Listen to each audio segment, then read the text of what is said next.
NFC West matchup with the Seahawks and the Rams. And Jeff, you know what? Jeff was smart on week one. I wasn't. I had this idea that the Rams were cooked. They were shot. They weren't going to be much this season. And they walked into Seattle and punched Seattle right in the nose and beat them 30-13.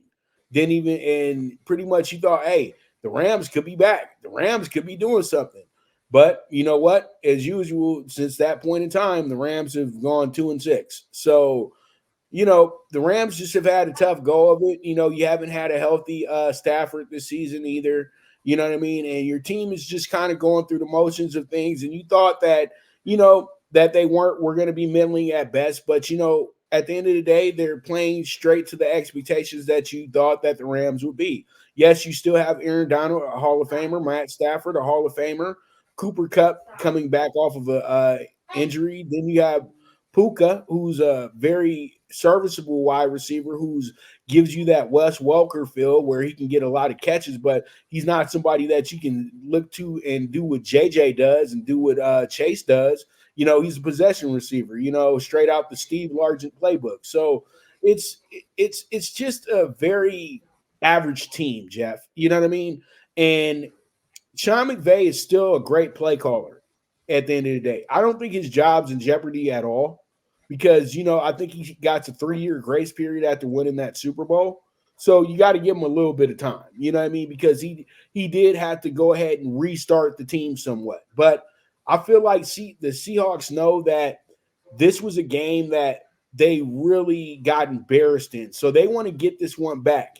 And you know what? Geno Smith played good enough last weekend to where I can trust him this week, okay? And I'm going to trust Geno, and I'm going to take him with the -115. I just feel like Seattle is a team that's really kind of just going with the flow. We know they're not going to do much more than be in the playoffs for the first round and go home. That's it. They're going to make the playoffs this year, but they're not going to be a factor in the playoffs. And I think that they're a team that really does need to look at the quarterback situation and possibly explore going to go get Kyler. How about that? That could be something that works if they got the assets for it. What you think, Jeff? Possibly Justin Fields. It will be interesting for sure. I don't know which direction they will go at the end of the year. Again, that opening game, they had the lead at halftime. If I remember correctly, it was 13-10. They did not even show up in the second and a half. And the Rams just took over offensively. That was kind of the coming out party for Puka there. This game is interesting in the fact that I had a 1 with a 45. It's now up to 46 and a half at circa.